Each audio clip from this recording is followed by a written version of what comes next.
President Trump just organized the third normalization agreement between Israel and an Arab Muslim country in just a matter of weeks. First it was the United Arab Emirates, then Bahrain, and now Sudan. The State of Israel and the Republic of Sudan have agreed to make peace.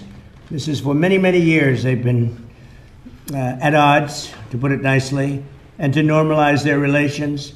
This will be the third country where we're doing this, and we have many, many more coming. They're coming at us hot and heavy. In the coming weeks, they will meet to negotiate cooperation agreements. You saw that happen with UAE and Bahrain recently in agriculture, technology, aviation.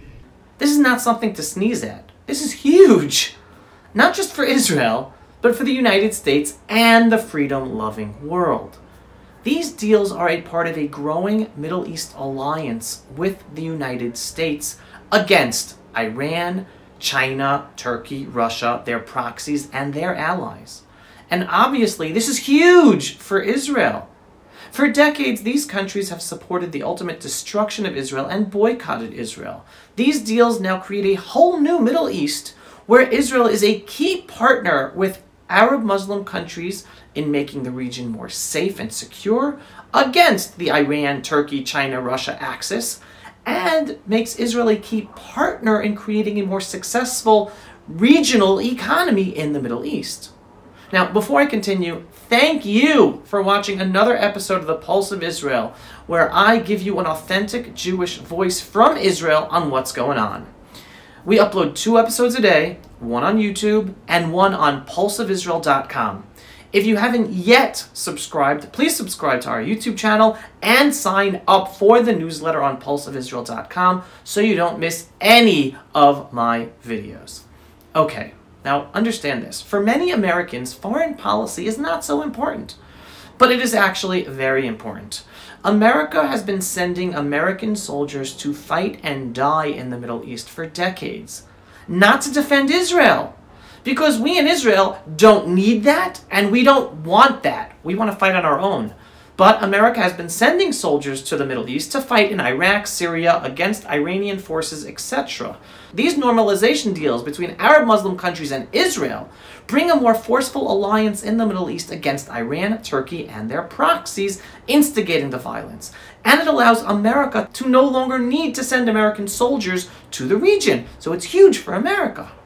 Bottom line, these deals are about developing a more peaceful region to benefit everyone, and to put a stop to the United States having to send U.S. troops to fight and die in the region.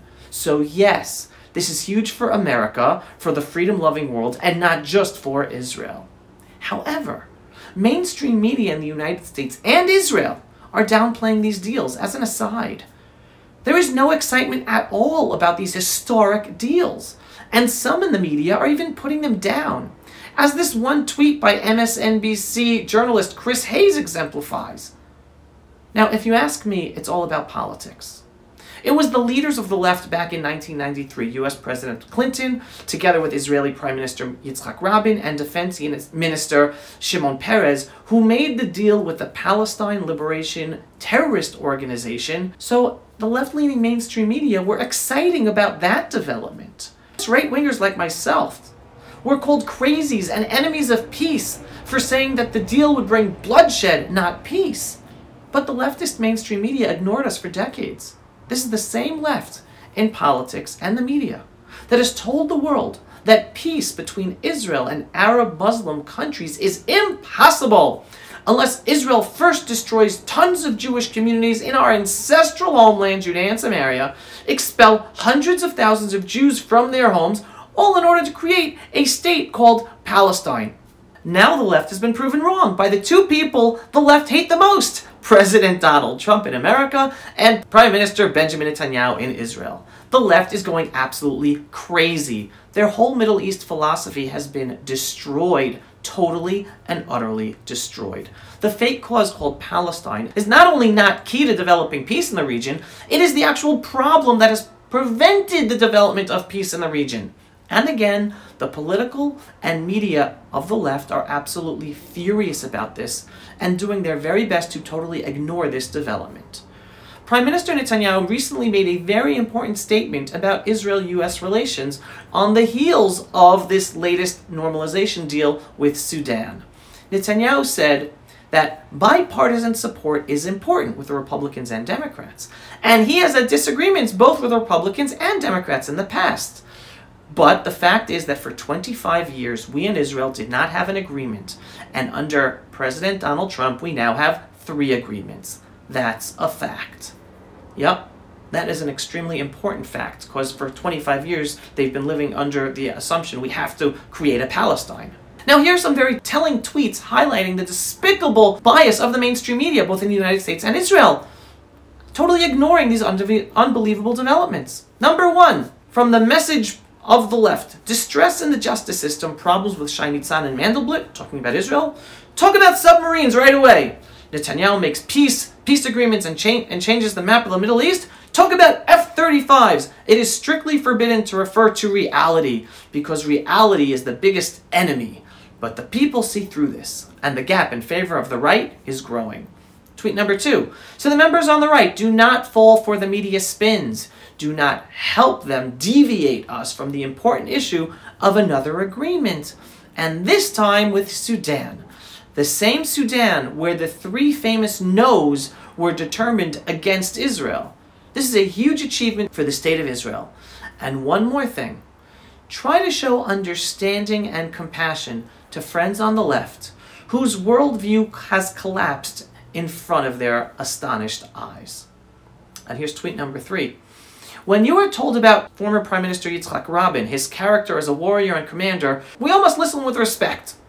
But when people try to talk to you about Rabin's legacy, we actually must know. Rabin's legacy is exploding buses, a murderous intifada, thousands of victims, and 0 peace. While Netanyahu's legacy is true peace with Arab countries and 0 victims as a result of them. So let's put this into perspective. The left only gets excited when Israel makes fake peace deals with the Palestine Authority terrorists who refuse to recognize Israel as a Jewish state, support continued terror against Israel, support financially terrorists, and use diplomatic terror against Israel on the world stage, all showing how it still wants to destroy Israel. Yet that same left downplays actual deals made with Arab Muslim countries that now historically recognize Israel as a Jewish state, totally improving Israel's geopolitical situation and proving how the fake Palestine issue has actually been holding Israel and the region back from moving forward in peace. The bottom line is that the left only celebrates deals that lead to disconnecting the Jewish people from our ancestral homeland in Judea and Samaria, brings about the destruction of Jewish communities, and expels hundreds of thousands of Jews from their homes.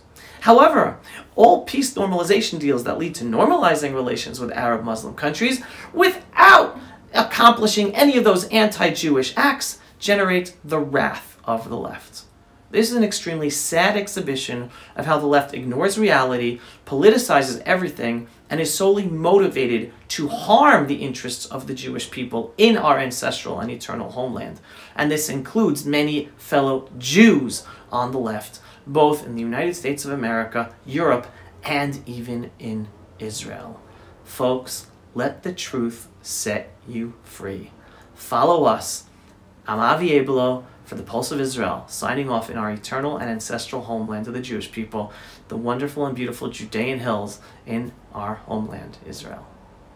Pulse of Israel, frontline videos from the Holy Land. Support our work by donating today.